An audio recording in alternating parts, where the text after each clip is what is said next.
Today's episode is sponsored by Midwest Fire. For more than 20 years, Midwest Fire has been manufacturing high-quality tankers, tanker pumpers, and fire rescue vehicles in the United States and Canada. Keeping firefighters safe while enhancing their capabilities is what they do best. To learn more, go to MidwestFire.com.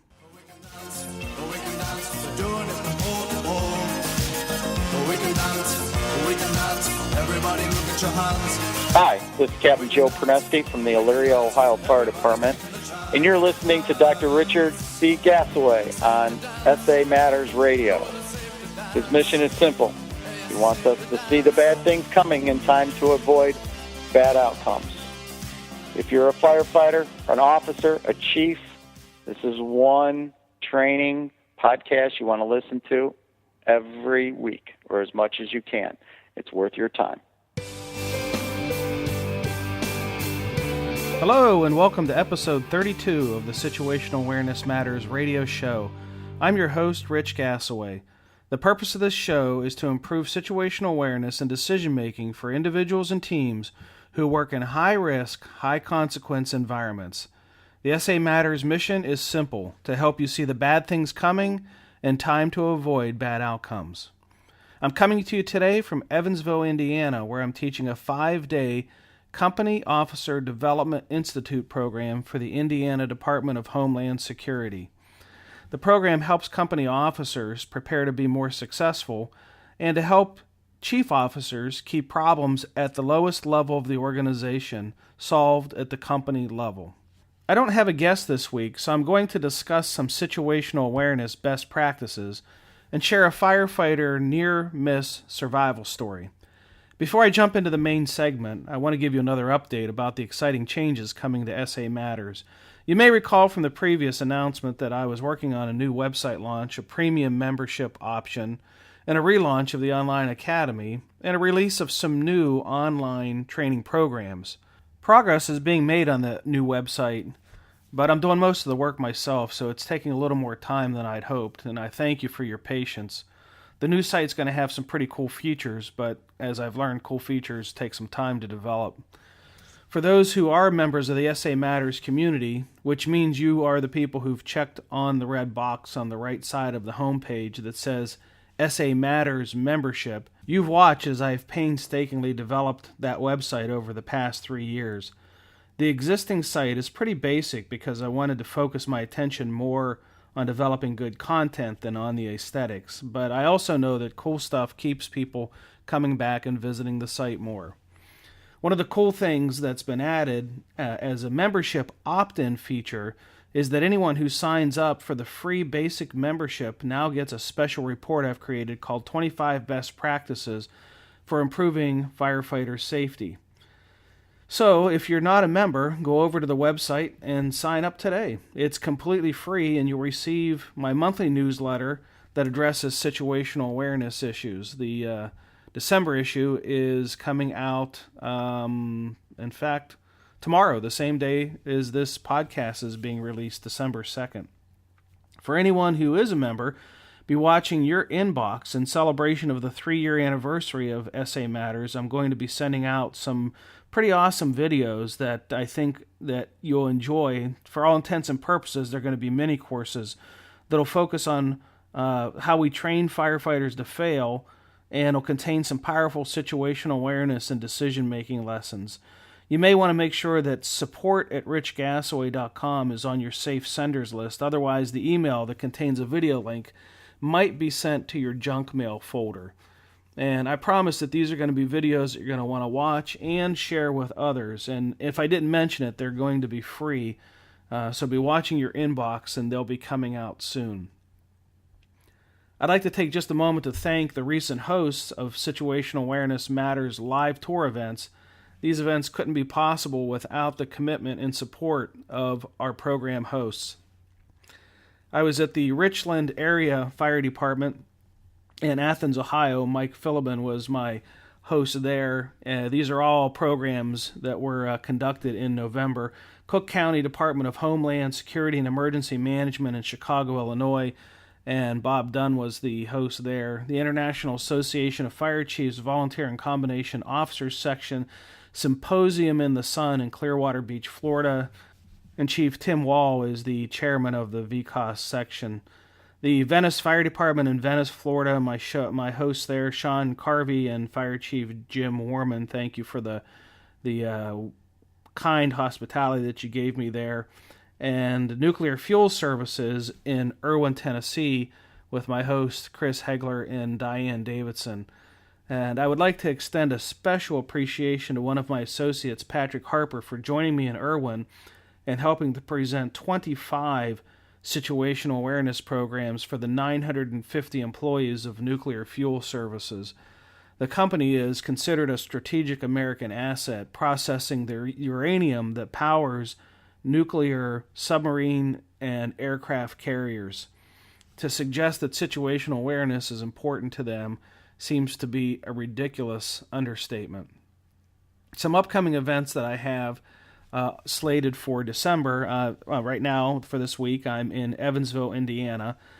And then from Evansville, I go to Raleigh, North Carolina for a situational awareness program, then to Carborough, North Carolina for an SA program, then to Matthews, North Carolina for another SA program, and then on to Glenview, Illinois, Cicero, Illinois, and Blue Island, Illinois for 3 situational awareness tour stops. And then at the end of the month, between Christmas and New Year's, I will be at the Brighton Township Fire Department in Beaver County, Pennsylvania for the final tour stop for the year. And then we'll be kicking off 2015, and I'll let you know where I'm going to be then. Okay, let's jump into our feature segment where we're going to share some best practices for situational awareness. Ho, ho, ho! Merry Christmas, everyone. I know everyone's feeling particularly festive this time of the year, and I've been caught up in the Christmas spirit and the very situational awareness sort of way. Surely you've heard of the 12 days of Christmas, Partridge in a Pear Tree and all that other stuff that you don't really need or want, but perhaps maybe the 5 golden rings, of course, as long as you don't wear them all at the same time. And we all know that Santa has good situational awareness. He's always capturing clues and cues. In the spirit of Christmas, I'd like to share with you my list of how to develop and maintain strong situational awareness. Of course, like any child at Christmas, my list would be much longer than 12 items, so I encourage you to go back through the archives and read some of the more than 200 articles that I've written, because situational awareness matters. And if you rush this holiday season, I've made it even easier for you to get some valuable situational awareness articles. Consider purchasing Situational Awareness Matters Volumes 1 and 2. You can get it in ebook or you can get it in paperback. These books contain a compilation of 80 articles bound into book form and easy to read in your off-time leisure. All right, let's get into the list of 12 ways to situational awareness. Here are my 12 situational awareness wish list items. I hope you have all of them on Christmas Day and every day throughout the year. Number 12, communication skills. This includes both listening and speaking skills. Flawed communications is a significant barrier to situational awareness. I've written about this in numerous articles, including some suggestions on how to improve communications. If you go to the right side of the website and click on the categories box and enter communications, you'll see the articles that I've written on this topic. In the early days, they used to communicate by banging drums. Now we use handheld computers. Yet we're still plagued by communications challenges. There are many opportunities for improvement in this arena.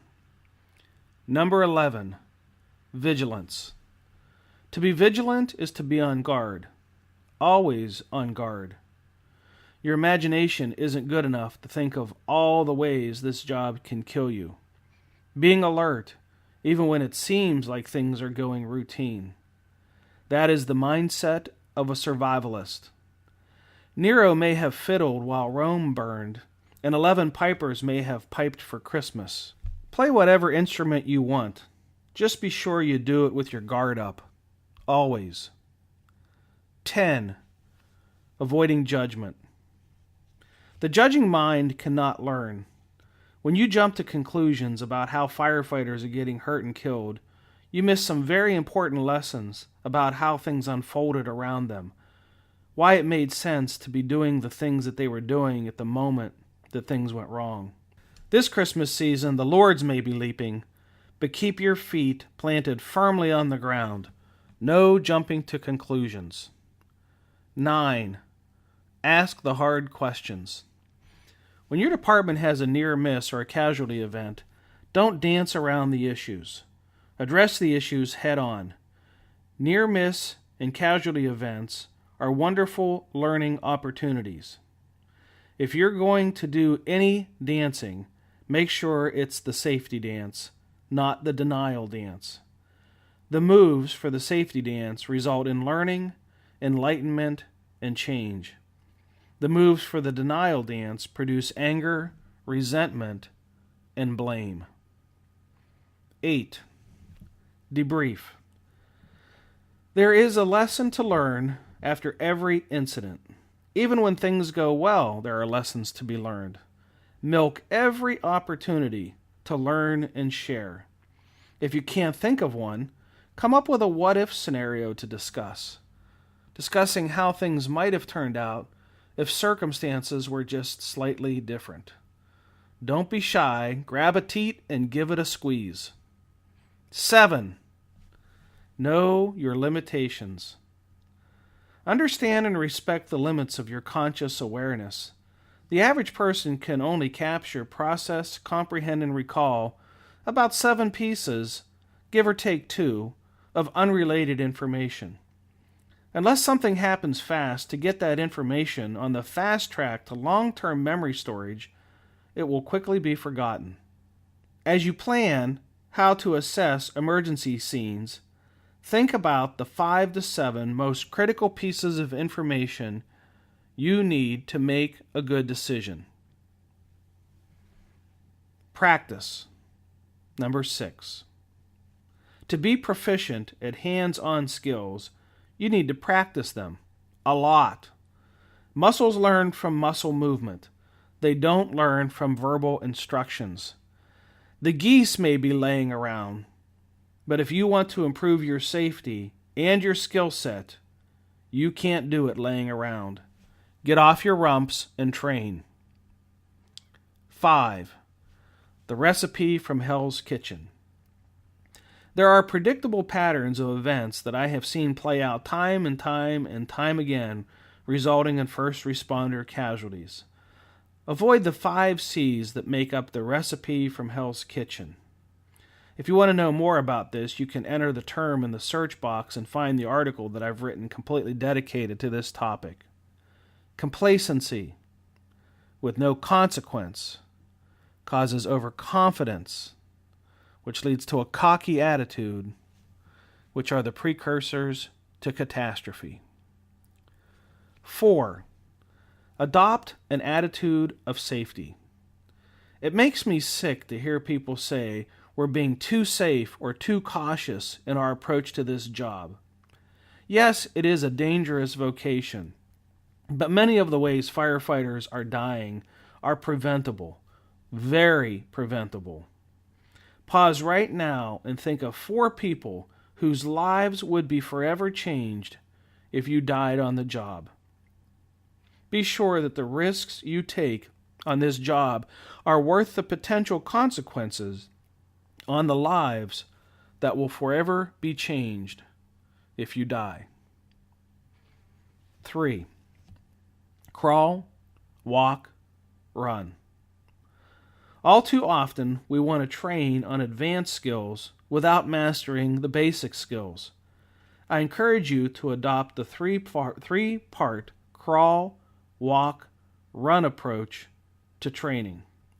Start with a slow crawl through the basic movements of an activity.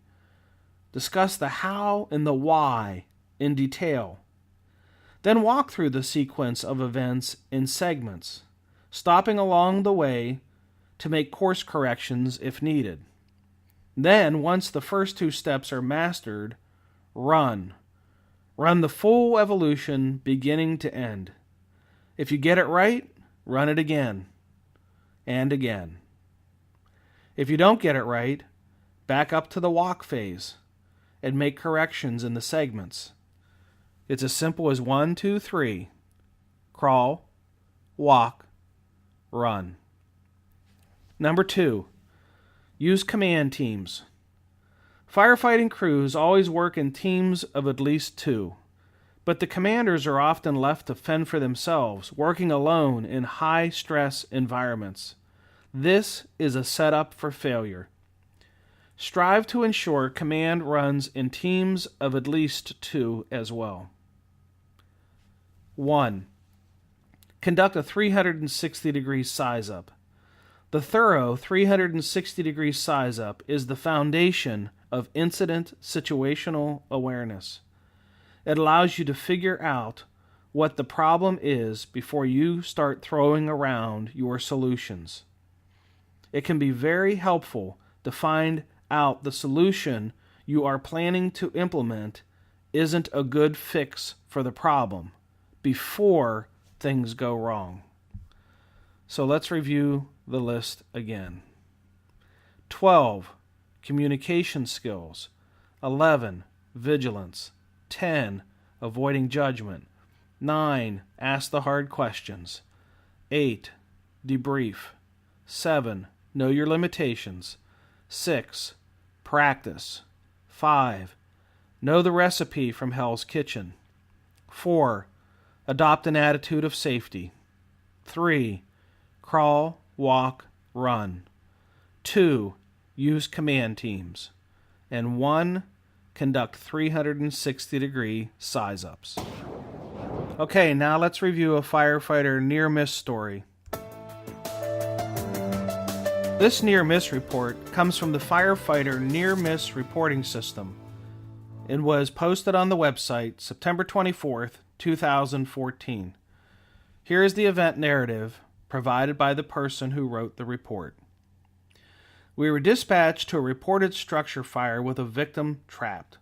I was the first IC incident commander on location and reported a fire in a single-family dwelling with parties trapped inside. After doing the size-up, I found we had a fire in the family room on the number 3 side that had self-vented. The first engine crew arrived on location and made entry on the number 2 side. The captain of the crew made entry first and headed to the right through the kitchen, but his attack crew was unaware that the captain was going right, and they headed straight down the stairs to the basement. At this point, the crew had become separated. I took a position on the number 3 side. There was a rear door that the son of the victim had pointed out. He stated this was the area where his mother would usually be. Shortly after, the captain located the victim and handed her to us at the rear door. He advised me that he had dropped his radio and was turning around to retrieve it. At this time, the room flashed over and he became disoriented. We immediately called a mayday. About 10 seconds passed and the captain came diving out the rear door on the number 3 side. He did not sustain any injury. It was at this point we realized that he was separated from his crew. The rest of his crew was contacted by radio and were just making entry to the fire floor to extinguish the fire. The lesson learned as shared by the reporting party. Crew integrity. We have learned that the interior crews must maintain contact at all times and that no one should stray. This could easily have been a line of duty death.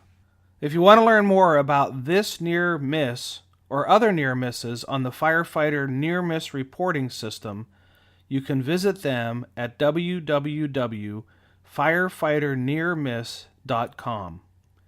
If you've experienced or witnessed a near miss and would like to be interviewed on this show, visit SA Matters.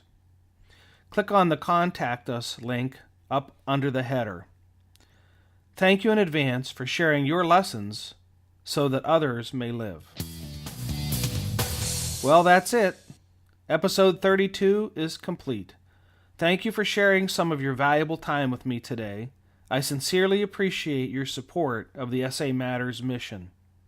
If you like the show, please go to iTunes or Stitcher Radio and search for SA Matters Radio, and subscribe to the podcast and leave your feedback.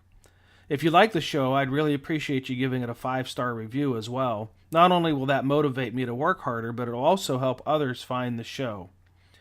If you've been inspired and want to learn more about situational awareness, consider becoming a member of the SA Matters community. It's free, and when you sign up, you get that free report that I mentioned earlier called 25 Best Practices for Improving First Responder Safety. To claim your free gift, head over to samatters.com and click on the red box on the right side of the homepage. Be safe out there, and may the peace of the Lord and strong situational awareness be with you always. You've been listening to the Situational Awareness Matters radio show with Dr. Richard B. Gassaway. If you are interested in learning more about situational awareness, human factors, and decision-making under stress, visit samatters.com. If you are interested in booking Dr. Gassaway for an upcoming event, visit his personal website at richgassaway.com.